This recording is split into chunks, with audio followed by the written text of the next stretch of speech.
Hello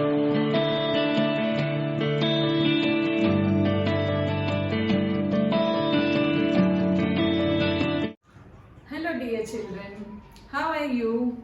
I hope everyone is fine. तो welcome to the Edu World. आज हम देखेंगे 5.4। 5.4 शुरू करने से पहले देखते हैं कि 5.4 में क्या नया है। तो इसमें आपको प्रोबेबिलिटी फाइंड करना है। अभी आप बोलोगे चैप्टर का नाम ही प्रोबेबिलिटी है, तो प्रोबेबिलिटी कैसे फाइंड करते हैं वो हम देखेंगे। प्रोबेबिलिटी का डेफिनेशन आपकी टेक्स्ट बुक में दिया है, possibility of N expected event express in number. कोई भी इवेंट आपको दी जाती है, इवेंट क्या होती है हम 5.3 में देख चुके हैं। वो इवेंट को हम नंबर के तौर पे एक्सप्रेस करते हैं। जो भी पॉसिबिलिटी होती है इवेंट की, उसको नंबर में एक्सप्रेस किया जाता है, उसको बोलते हैं प्रोबेबिलिटी। और ये हमेशा या तो फ्रैक्शन में या फिर परसेंटेज में ही लिखा जाता है। वो कैसे लिखा जाएगा, कैसे हम सॉल्व करेंगे, ये हम 5.4 के क्वेश्चन में देखते हैं। तो अब हम देखते हैं क्वेश्चन नंबर 1। 5.4 का क्वेश्चन नंबर 1 क्या है? If two coins are tossed, find the probability of the following events. अगर दो coins को हमने साथ में टॉस किया है तो क्या उसके पॉसिबल आउटकम्स हो सकते हैं, और उसके बाद दो इवेंट दी हुई है, वो इवेंट हमें फाइंड आउट करना है, दोनों इवेंट की प्रोबेबिलिटी भी फाइंड करना है। तो सबसे पहले सैंपल स्पेस लिखा जाता है। ये हर क्वेश्चन में सबसे पहले सैंपल स्पेस लिखना जरूरी होता है, तो पहले सैंपल स्पेस लिखेंगे। नाउ कंडीशन क्या है कि टू कॉइन्स आर टॉस्ड, अगर दो कॉइन को साथ में टॉस्ट किया है, तो हम पहले देख चुके हैं 5.2 5.3 में कि दो कॉइन्स को टॉस करते हैं तो क्या सैंपल स्पेस होते हैं, या तो दोनों पर हेड आएगा, या फर्स्ट पे हेड सेकंड पे टेल, या फर्स्ट पे टेल सेकंड पे हेड, या फिर दोनों पर ही टेल आएगा। तो नंबर ऑफ सैंपल पॉइंट्स हो गए 1 2 3 4। तो ये हो गया 4। तो सैंपल स्पेस आपको मिल गया 4। अब हम देखते हैं इसमें क्या कंडीशंस यानी कि क्या इवेंट्स दी हुई है। तो फर्स्ट इवेंट है गेटिंग एटलीस्ट वन हेड। जब हम दो कॉइन को साथ में टॉस करते हैं तो हमने देखा कि सैंपल पॉइंट्स क्या होते हैं। अभी कंडीशन ये है कि उसमें से सिर्फ एक ही, कम से कम एक हेड होना चाहिए। दो होंगे तो चलेगा, एटलीस्ट बोला है यानी कि कम से कम एक हेड होना चाहिए। तो हम सैंपल स्पेस में देख लेते हैं, दोनों हेड आ सकते हैं। इसमें एक हेड एक टेल है तो ये आ सकता है, इसमें टेल हेड है तो ये आ सकता है, लेकिन इसमें दोनों ही टेल है तो ये नहीं आ सकता है। तो कितने पॉइंट्स हो गए? 1 2 3। पहले हम उसको लिख लेते हैं कर्ली ब्रैकेट में HH HT TH। तो number of sample points event ए के हो गए हैं 3। तो यहां तक तो हमने 5.3 में सॉल्व किया था, राइट। अब प्रोबेबिलिटी कैसे फाइंड करना है, ये एक स्टेप हमें आगे बढ़ना है, जो कि बहुत ही इजी है। इसमें फॉर्मूला यूज किया जाता है प्रोबेबिलिटी ढूंढने का, तो वो हम पहले देख लेते हैं क्या फॉर्मूला है। जैसे प्रोबेबिलिटी ए है तो हमेशा डिनोमिनेटर में नंबर ऑफ सैंपल स्पेस ही लिखना है। याद रखो बच्चों, डिनोमिनेटर में नंबर ऑफ सैंपल स्पेस। और क्योंकि ये इवेंट ए की प्रोबेबिलिटी हम ढूंढ रहे हैं तो यहाँ number of sample points in event A लिखना है। अभी देखो number of sample points in event A कितना मिला हमको? 3। तो यहाँ लिख देंगे 3। और नंबर ऑफ सैंपल पॉइंट्स कितने थे हम पहले फाइंड आउट कर चुके हैं 4। तो ये हो जाएगा 4। अभी 3 और 4 ये डिवाइड नहीं हो सकता है, कैंसिल नहीं हो सकता है, तो ये हमको फाइनल आंसर मिल गया। तो यहाँ पर हम लिखेंगे probability of A is equal to 3/4। अब देखते हैं इवेंट बी। यहाँ पर बी नहीं दिया है, हम उसे अज्यूम करेंगे। So let event B is getting no head. इसमें बोला है कि एक भी हेड नहीं होना चाहिए। तो अगेन सैंपल स्पेस में हम देखेंगे कि कहां पर है जिसमें सिर्फ टेल है, हेड नहीं है। तो ये एक ही है जिसमें हेड नहीं है। ये देखो यहाँ पर 2 हेड है, यहाँ पर एक हेड है, यहाँ एक हेड है, लेकिन यहाँ पर हेड नहीं है, तो वो हमें लिखना है TT। So number of sample points in event B हमें मिल गया कितना? 1। इसको 2 काउंट नहीं करना है, ये TT एक ही है sample point, so it is 1। तो हमको ये मिल गया, इसको हम बॉक्स में लिख देंगे, हाईलाइट कर देंगे। अब इसकी प्रोबेबिलिटी फाइंड आउट करना है। जिस तरह से हमने इवेंट ए की प्रोबेबिलिटी फाइंड आउट की, इवेंट बी की भी हमें फाइंड आउट करना है। तो फॉर्मूला मैंने यहाँ पर बता दिया, बहुत ही इजी है। अभी यहाँ पर प्रोबेबिलिटी ऑफ इवेंट बी हमें ढूंढना है। तो उसका फॉर्मूला मैंने पहले ही कहा कि डिनोमिनेटर में क्या लिखना है? Number of sample points. और क्योंकि ये इवेंट बी है तो यहाँ पर हो जाएगा number of points in event B. जितने सैंपल पॉइंट्स बी के आए हैं वो हमें यहाँ लिखने। तो सी, नंबर ऑफ बी कितना आया है 1, और नंबर ऑफ एस कितना था, नंबर ऑफ एस था 4, सो 4। बी 1 और 4 भी डिवाइड नहीं होता है, तो ये फाइनल आंसर हमें मिल गया।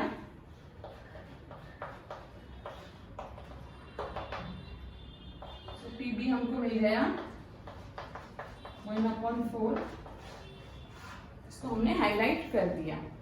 तो समझ में आया आप लोगों को, बहुत इजी है ना। चलो अब हम सेकेंड क्वेश्चन देखते हैं। तो अब हम देखते हैं question number 2। It states if 2 dice are rolled simultaneously, अगर 2 डाइस को साथ में रोल किया है तो पहले हम सैंपल स्पेस लिखेंगे। ये सैंपल स्पेस हम लोग 5.2 5.3 में देख चुके हैं, तो मैं शॉर्ट में बता देती हूँ। अगर 2 डाइस को हमने साथ में रोल किया है तो सैंपल स्पेस क्या हो सकता है। अगर पहली बार हम 1 को फिक्स रखते हैं सब में, यानी कि फर्स्ट डाई का अपर फेस हमने 1 फिक्स रखा है, सेकेंड डाई के नंबर जो है 1 से लेके 6 तक हम लिखते जाएंगे, 1 2 3 4 5 6। नेक्स्ट टाइम हमने 2 को फिक्स रखा है। ये अज्यूम किया है कि दूसरी बार में 2 जो है वो 2 बार बार आते जा रहा है फर्स्ट डाई पे, और सेकंड डाई पे जो है वो नंबर चेंज हो रहे हैं। तो 1 2 3 4 5 6, यानी कि 2 1 2 2 2 3 2 4 2 5 2 6। थर्ड टाइम हमने 3 को फिक्स रखा है और सारे बाकी के सेकंड डाई के नंबर को हमने 1 से लेके 6 तक लिखा है। उसके बाद 4 को फिक्स रखा है और सेकंड डाई के नंबर हमने चेंज किए हैं।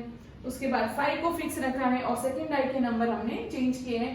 और लास्टली हमने 6 को फर्स्ट डाई के अपर फेस का नंबर फिक्स रखा है और सेकंड डाई के अपर फेसेस को नंबर हमने चेंज किए हैं, 6 तक हो जाएगा। सो नंबर ऑफ सैंपल स्पेस कितने हो जाएंगे, ये देखो 1 2 3 4 5 6, तो 6 रो और 1 2 3 4 5 6 कॉलम, 6 6 कितना हो गया 36। तो इसको हम लोग हाईलाइट कर देंगे, तो सैंपल स्पेस हमको मिल गया। अभी है इवेंट देखते हैं। तो फर्स्ट इवेंट क्या है, तो हमने फर्स्ट इवेंट को इवेंट ए अज्यूम किया है। So let event A is the sum of the digits on the upper face is at least 10, यानी कि जब 2 डाई हम साथ में 2 डाइस को साथ में रोल करते हैं तो उन दोनों डाइस के अपर फेस पे जो नंबर्स आते हैं वो दोनों को प्लस करने पर कम से कम 10 आना चाहिए। ज्यादा होगा चलेगा, लेकिन एटलीस्ट यानी कि कम से कम 10 आना चाहिए। तो ये हम कहां से फाइंड आउट करेंगे, सैंपल स्पेस से। अभी एटलीस्ट 10, तो कम से कम नंबर को जब हम 2 नंबर को प्लस करते हैं और 10 आता है, वो कौन से 2 नंबर है मिनिमम, वो है 4 6। यहाँ देखो, यहाँ तक तो ये सब नंबर 10 आएंगे ही नहीं। 4 और 5 9 होता है, 4 + 6 10 होता है, 5 + 5 10 होता है, 5 + 6 11 होता है, 6 + 4 10 होता है, 6 + 5 11 और 6 + 6 12। तो मैक्सिमम 12 तक ही आ सकते हैं। तो इसको हमें लिख देना है 1 2 3 4 5 6 ये नंबर को। अभी ये देखो, इसको इजीली अगर अंडरस्टैंड करना है तो हम क्या करेंगे, यहाँ पर एक डायगोनल बना देंगे, ताकि ये जो डायगोनल के नीचे के नंबर्स है वो ही हमें लेना है। तो 4 6 5 5 5 6 6 4 6 5 6 6, तो वो हम यहाँ पर लिख देंगे सैंपल ऑफ इवेंट ए में।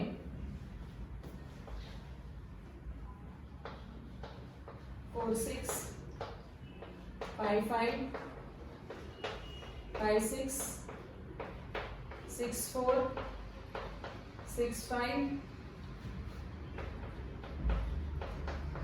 6 5 and 6 6। Total sample points event ए के हो गए 1 2 3 4 5 6। तो नंबर ऑफ इवेंट ए हमको मिल गया 6। अभी नंबर ऑफ इवेंट ए मिला है, अभी हमको इसकी प्रोबेबिलिटी फाइंड करना है इवेंट ए की। तो अगेन वही फॉर्मूला हम अप्लाई करेंगे, प्रोबेबिलिटी ऑफ इवेंट ए। जैसे मैंने कहा था डिनोमिनेटर में हमें क्या लिखना है, नंबर ऑफ सैंपल पॉइंट्स, और ये क्योंकि इवेंट ए है तो number of event A. Number of event A कितना है 6, यहाँ देखिए 6 है, सो 6, और नंबर ऑफ सैंपल पॉइंट्स है 36, सो 36। अभी यहाँ देखो, ये 6 और 36 डिवाइड होता है, 6 के टेबल में 36 आता है, सो 6 1 = 6, 6 6 = 36। तो आंसर हमें मिल गया प्रोबेबिलिटी ऑफ इवेंट ए 1/6। इसको भी हाईलाइट कर देंगे। अब हम देखते हैं सेकेंड इवेंट क्या है। तो सेकेंड इवेंट को हमने बी अज्यूम किया है। So let B be the event that the sum of the digits on the upper face is 33, यानी कि जब हम 2 डाइस को साथ में रोल करते हैं तो दोनों के अपर फेसेस पे जो नंबर आते हैं उनको प्लस करने पर 33 आना चाहिए। तो 33 आ सकता है क्या? Is it possible? नहीं ना, क्योंकि मैक्सिमम नंबर क्या होता है 6, यानी 6 + 6 कितना होता है 12। तो मैक्सिमम नंबर सम कितना हो सकता है 12। 33 तो आ ही नहीं सकता है, राइट। तो हम यहाँ पर लिखेंगे sum of the digits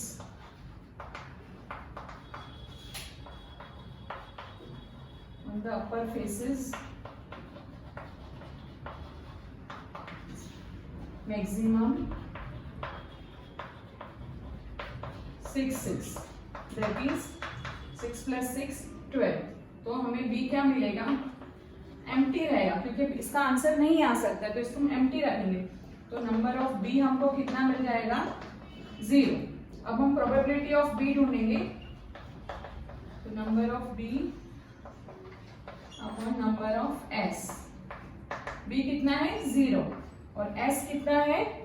s है यहाँ पर 36। तो 0 अपॉन 36 इज इक्वल टू 0। तो इसका फाइनल आंसर क्या रहेगा 0। अब देखते हैं थर्ड कंडीशन। थर्ड कंडीशन को हमने इवेंट सी अज्यूम किया है। So let's C with the event that the digit on the first die is greater than the digit on the second die. मतलब कि जब 2 डाइस को साथ में रोल करते हैं तो ये अज्यूम किया गया है कि जो फर्स्ट डाई का नंबर होगा वो सेकेंड डाई के नंबर से बड़ा होगा, greater than second digit on the second die. तो अभी वो हमें सैंपल स्पेस में से फाइंड आउट करना है कि ऐसे कौन से नंबर है जिसमें फर्स्ट डाई का नंबर सेकेंड डाई से बड़ा है। तो चलो देखते हैं। देखिए ये 1 और 1 दोनों ही सेम नंबर है दोनों डाई पे, तो ये नहीं ले सकते। यहाँ पर 1 2 है, यहाँ पर सब में जो फर्स्ट डाई के नंबर है वो सेकेंड डाई के नंबर से छोटे हैं, तो ये हम नहीं ले सकते। यहाँ देखो ये 2 और 1 है, यानी कि यहाँ पर फर्स्ट डाई का नंबर सेकेंड डाई के नंबर से बड़ा है, तो हमें ये लेना है। यहाँ पर 2 2 है, दोनों इक्वल है, तो ये हम नहीं ले सकते। दोनों इक्वल है तो ये कंडीशन को सेटिस्फाई नहीं करता है, क्योंकि कंडीशन में कहा है कि फर्स्ट डाई का नंबर सेकेंड डाई के नंबर से बड़ा होना चाहिए। तो ये हम बाकी के भी नंबर नहीं ले सकते, क्योंकि यहाँ पे सब में फर्स्ट डाई का नंबर सेकेंड डाई से छोटा है। यहाँ पर देखो 3 1 है, सो यहाँ पर भी 3 बड़ा है 1 से, तो ये ले सकते हैं। यहाँ पर 3 2 है, तो यहाँ पर भी 3 जो है वो 2 से बड़ा है। यहाँ पर 3 3 इक्वल है, तो ये नहीं ले सकते। और आगे के तो सारे नंबर सेकेंड डाई के जो है वो बड़े हो जाते हैं। अब यहाँ देखो ये 4 1 है, तो यहाँ पर फर्स्ट डाई का नंबर सेकेंड डाई के नंबर से बड़ा है। यहाँ पर 4 2 ये भी बड़ा है, 4 3 ये भी बड़ा है। यहाँ दोनों इक्वल हो जाते हैं, तो इधर से हम आगे नहीं बढ़ते हैं। यहाँ पर 5 1 है, तो ये भी नंबर फर्स्ट डाई का जो नंबर है वो सेकेंड डाई के नंबर से बड़ा है। यहाँ पर 5 2 है, ये भी बड़ा है। 5 3 है, ये भी बड़ा है।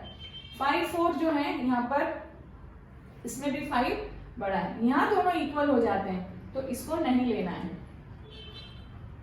यहाँ देखो ये 6 1, ये 6 बड़ा है, सेकेंड डाई पे था 1, यहाँ पर फर्स्ट डाई पे 6, तो ये बड़ा है। 6 2 इसमें भी 6 बड़ा है, 6 3 में भी 6 बड़ा है, 6 4 में भी 6 बड़ा है और सेकेंड डाई का नंबर छोटा है। यहाँ पर 6 5, यहाँ पर भी फर्स्ट डाई का नंबर बड़ा है, सेकेंड डाई का नंबर छोटा है। यहाँ पर दोनों इक्वल है, तो इसको हमें नहीं लेना है। तो यहाँ पर भी हम ऐसे डायगोनल जो है वो क्रॉस कर लेंगे, और डायगोनल के नीचे के हमारे नंबर हमें लेना है, ऊपर के नहीं। तो जो जो नंबर आए हैं वो हम यहाँ लिख देंगे। अब हम देखते हैं number of sample points event C के कितने हैं। 1 2 3 4 5 6 7 8 9 10 11 12 13 14 15, तो ये हमको मिल गया 15। Number of sample points event C के हमको मिले 15। अब हम इसकी प्रोबेबिलिटी फाइंड करेंगे। So probability of C is equal to number of C upon number of S। C का कितना आया है 15 और S का कितना है 36। So 36। अभी यहाँ देखो 15 और 36 डिवाइड होते हैं कौन से कॉमन टेबल में 3 के टेबल में 15 भी आता है और 36 भी। So 3 5 are 15, 12 3 are 36। So answer is 5 upon 12। तो ये हमको इवेंट सी की प्रोबेबिलिटी मिल गई। तो यहाँ हम लिख देंगे probability of C is equal to 5 upon 12। तो ये समझ में आ गया बच्चों। अब हम देखते हैं क्वेश्चन नंबर 3। क्वेश्चन नंबर 3 में है there are 15 tickets in a box each bearing one of the numbers from 1 to 15। 1 ticket is drawn at random from the box. 15 tickets हैं एक बॉक्स में जिसपे नंबर्स डाले गए हैं 1 से लेके 15 तक, 1 से लेके 15 तक नंबर वाली टिकट से एक बॉक्स में, और उसमें से एक टिकट रैंडमली निकाली हुई है, यानी बिना सोचे एक टिकट निकाली है। तो पहले हम इसका सैंपल स्पेस लिख देंगे क्योंकि यहाँ पर कितनी टिकट्स हैं 15, सो सैंपल स्पेस भी कितना हो जाएगा 1 से लेके 15 तक numbers 1 2 3 4 5 6 7 8 9 10 11 12 13 14 15, so number of sample points हो जाएंगे 15।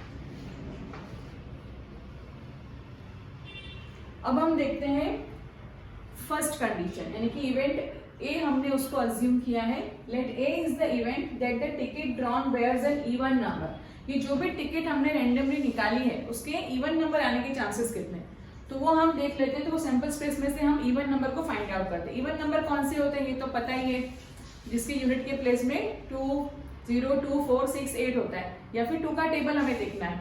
तो यहाँ पर देखेंगे 2 4 6 8 10 12 14, तो ये सारे इवन नंबर्स हैं क्योंकि यूनिट के प्लेस में ये तो सिंगल डिजिट है 2 4 6 8, यूनिट के प्लेस में 0 है 2 है 4 है, 15 नहीं आ सकता क्योंकि इवन नंबर नहीं है। तो ये जितने भी मैंने बताए वो सारे हम यहाँ लिख लेंगे 2 4 6 8 10 12 14, सो कितने हो गए 1 2 3 4 5 6 7, तो नंबर ऑफ इवेंट ए हमको मिल गया 7। अभी इसकी प्रोबेबिलिटी हम फाइंड आउट करेंगे। तो probability of A is equal to number of event A upon number of sample points. Event A कितना मिला हमको 7, और नंबर ऑफ एस यहाँ पर है 15, तो 7 अपॉन 15। अभी ये डिवाइड नहीं हो सकता 7 15 से, तो यही फाइनल आंसर रहेगा। सो हमको प्रोबेबिलिटी ऑफ इवेंट ए मिल गया 7 अपॉन 15।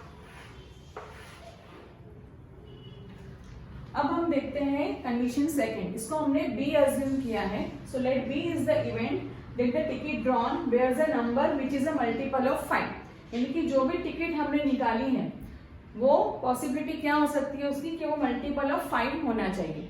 मल्टीपल ऑफ 5 यानी कि जो 5 के टेबल में आते हैं वो नंबर्स हमें सैंपल स्पेस में से फाइंड आउट करना है। तो यहाँ पर आएगा 5 5 2 10 5 3 15, 15 के आगे नंबर्स नहीं है तो यहाँ तक ही हम ले सकते हैं। सो 5 10 15, सो नंबर ऑफ बी हमको मिल गया 1 2 3। अब हम इसकी प्रोबेबिलिटी फाइंड आउट करेंगे। तो probability of B is equal to number of B upon number of S. So B हमको मिला 3 और एस कहाँ कितना है 15, सो 15।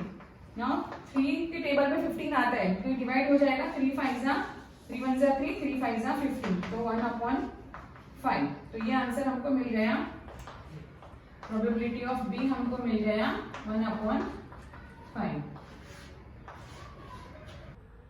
अब हम देखते हैं question 4। A 2-digit number is formed with digits 2 3 5 7 9 without repetition, मतलब कि ये जो डिजिट्स हैं इनको यूज करके हमें 2 डिजिट्स नंबर बनाना है लेकिन नंबर को रिपीट नहीं करना है। तो ऐसे सम हम पहले देख चुके हैं, 5.3 में देख चुके हैं। तो कैसे नंबर्स बनेंगे वो हम देख लेते हैं। तो सैंपल स्पेस पहले लिख लेते हैं। तो पहले हम क्या करेंगे, 2 को सबके साथ लेंगे। पहले 2 को 3 के साथ लेंगे तो 23, फिर 2 को 5 के साथ लेंगे 25, 2 को 7 के साथ लेंगे 27, 2 को 9 के साथ लेंगे 29। यहाँ पर हमें 2 2 नहीं लेना है क्योंकि नंबर्स को रिपीट नहीं करना है। अब हम 3 को सारे डिजिट्स के साथ में कंबाइन करेंगे। 3 2, 3 5, 3 7, 3 9।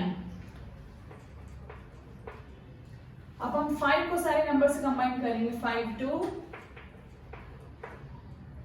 5 3, 5 7 एंड लास्ट 5 9। अब 7 को सबसे कंबाइन करेंगे, 7 2 7 3 7 5 7 9। अब हम 9 को सभी नंबर से कंबाइन करेंगे, 9 2 9 3 9 5 9 7।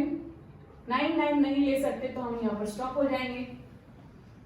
तो ये हमको मिले सैंपल स्पेस। तो अभी ये कितने सैंपल स्पेस हो गए वो हम काउंट करके यहाँ लिख देंगे। 1 2 3 4 5 6 7 8 9 10 11 12 13 14 15 16 17 18 19 20। तो नंबर ऑफ सैंपल पॉइंट्स हमको मिल गए 20। अब हम देखते हैं इसकी कंडीशन क्या है। तो फर्स्ट कंडीशन हमने ए अज्यूम किया है, let A be the event that 2 digit odd numbers are formed. तो इसमें से हमें ऑड नंबर्स ढूंढ के लिखना है। ये कंडीशन कहा गया है कि इवेंट ये है कि इसमें से 2 डिजिट ऑड नंबर्स ही लिखना है। तो ऑड नंबर कौन से होते हैं जिनके यूनिट के प्लेस में क्या होता है, 1 3 5 7 या 9। तो नंबर्स हम यहाँ पर फाइंड आउट करते हैं। तो यहाँ पर देखो 3 है, मतलब कि ये ऑड नंबर है, तो ये हम लिख सकते हैं 5 भी ऑड नंबर है, 7 भी ऑड नंबर है, 9 भी ऑड नंबर है। 2 ऑड नंबर नहीं है, 2 इज द इवन नंबर, तो ये नहीं ले सकते। 5 ऑड नंबर है, 7 ऑड नंबर है, 9 ऑड नंबर है। 2 को अभी यहाँ पर जितने भी 2 वाले हैं वो सबको हम छोड़ देंगे, बाकी 3 7 9 वाले और 5 वाले हम ले सकते हैं। तो ये 2 को नहीं लेंगे, ये 3 है इसको ले सकते हैं, 7 को ले सकते हैं, 9 को ले सकते हैं। 2 को छोड़ देना है, 3 5 9। यहाँ 2 इवन नंबर, इसको नहीं ले सकते, 3 को लेंगे, 5 को लेंगे और 7 को लेंगे। तो ये जो भी हमने मार्क किए हैं वो नंबर्स हम यहाँ पर लिख लेते हैं। 23 25 27 29 35 37 39 53 57 59 73 75 79 93 95 एंड 97। तो नंबर ऑफ इवेंट ए हमको कितने मिल गए, 1 2 3 4 5 6 7 8 9 10 11 12 13 14 15 16। तो ये हमें मिल गए 16। Number of event A is 16। अब हमें इसकी प्रोबेबिलिटी फाइंड करना है। तो again probability of event A is equal to number of A upon number of S. Number of A कितना है, 16। नंबर ऑफ एस कितना है, 20। अभी 16 और 20 कौन से कॉमन टेबल में आते हैं, 4 के टेबल में दोनों आते हैं। तो 4 4 जा 16, 4 5 जा 20। तो हमको मिल गया probability of A is equal to 4 upon 5। अब हम देखते हैं कंडीशन 2। इसको बी अज्यूम किया है, so let B be the event that the 2 digit number is a multiple of 5। यानी कि जो सैंपल स्पेस में नंबर है उसमें से जो 5 के टेबल में आते हैं वो सारे नंबर्स हमें लेने हैं। नाउ 5 से जो भी नंबर डिविजिबल होते हैं उसकी कंडीशन क्या है कि उसके यूनिट के प्लेस में या तो 0 होना चाहिए या तो 5 होना चाहिए। ये लोअर क्लासेस में हम सीख चुके हैं। 5 से डिविजिबल नंबर 0 या 5 यूनिट के प्लेस में होना चाहिए। तो अब वो नंबर्स यहाँ से सैंपल स्पेस में से फाइंड आउट करते हैं। तो यहाँ देखो, यहाँ पर 3 है तो ये नहीं आएगा 5 से डिवाइड। यहाँ पर 5 है तो ये होगा, 7 नहीं हो सकता है, 9 नहीं हो सकता है, 2 नहीं हो सकता है, 5 है तो ये आएगा। यहाँ 7 है, 9 है, 2 है, 3 है, 7 9 2 3 5 9 2 3 5। तो यहाँ पर क्योंकि 0 डिजिट था ही नहीं तो वो तो नंबर होंगे ही नहीं। तो जिसके भी यूनिट के प्लेस में 5 5 नंबर हैं वो सारे नंबर्स हम इसमें लिख लेंगे। तो यहाँ देखते हैं हम इवेंट बी जो है कौन से नंबर है, 25 35 75 और 95। सो नंबर ऑफ बी हमें मिल गए, कितने नंबर्स हो गए, 1 2 3 4। अब हम इसकी प्रोबेबिलिटी फाइंड आउट करते हैं। Probability of B is equal to number of B upon number of S। B कितना है 4 और S कितना है, S है 20।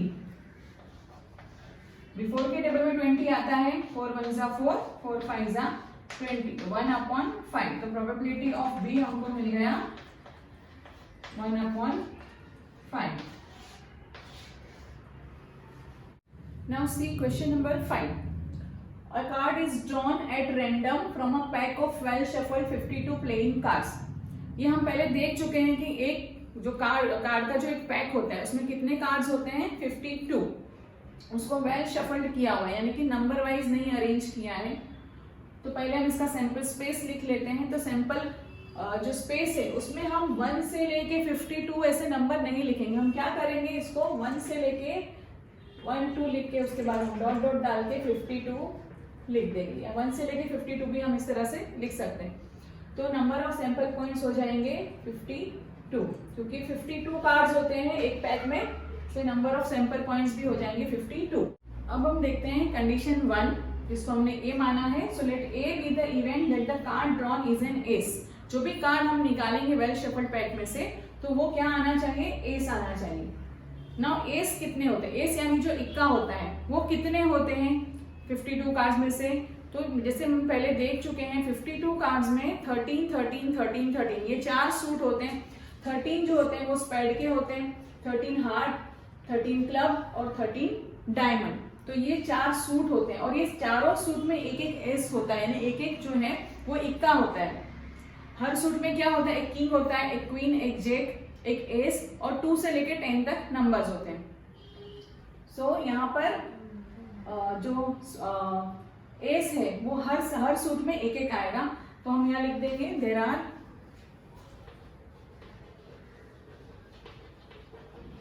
4 सूट्स। कौन से 4 सूट्स होते हैं वो, spade, heart, diamond and club.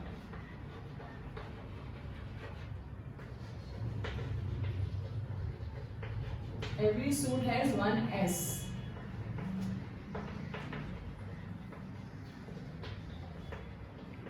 यानी हमको नंबर ऑफ इवेंट ए मिल जाएगा 4, क्योंकि 4 एस होते हैं, 4 सूट हैं इसके लिए। अब हम इसकी प्रोबेबिलिटी फाइंड करते हैं। तो प्रोबेबिलिटी ऑफ इवेंट ए कितना आएगा, तो इधर लिखेंगे number of event A upon number of event S.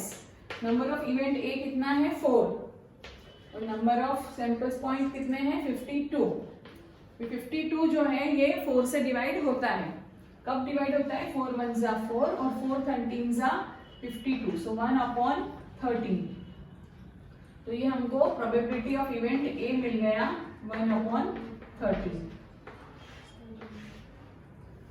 अब हम कंडीशन बी देखेंगे। Let B be the event that the card drawn is a spade. जो कार्ड निकाला है रैंडमली वो स्पेड, तो इसके चांसेस कितने, इसकी प्रोबेबिलिटी कितनी है वो हमें फाइंड आउट करनी है। अभी जैसे मैंने पहले कहा कि जो स्पेड है ये कितने होते हैं 13 होते हैं। तो हम यहाँ पर लिखेंगे there are 13 spades in a pack of card.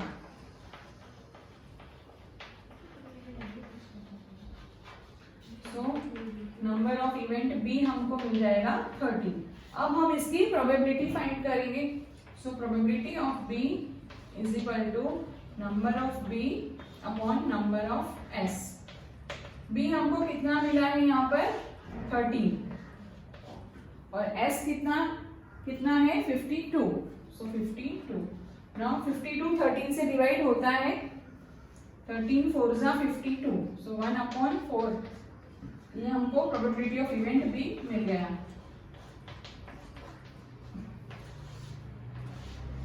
तो यहाँ पर हमारा 5.4 कंप्लीट होता है और इसके साथ में लेसन 5 भी कंप्लीट होता है। 5.1, 5.2 और 5.3 पार्ट 1 पार्ट 2 मैंने वीडियोस बनाए हैं, उसके ऊपर आप जरूर देखिए, उसकी लिंक मैंने डिस्क्रिप्शन बॉक्स में दी हुई है। तो आप लोगों को समझ में आया ना बच्चों आज का जो 5.4 हमने किया वो। तो प्लीज़ चैनल को सब्सक्राइब कीजिए और वीडियोस को लाइक कीजिए और शेयर कीजिए।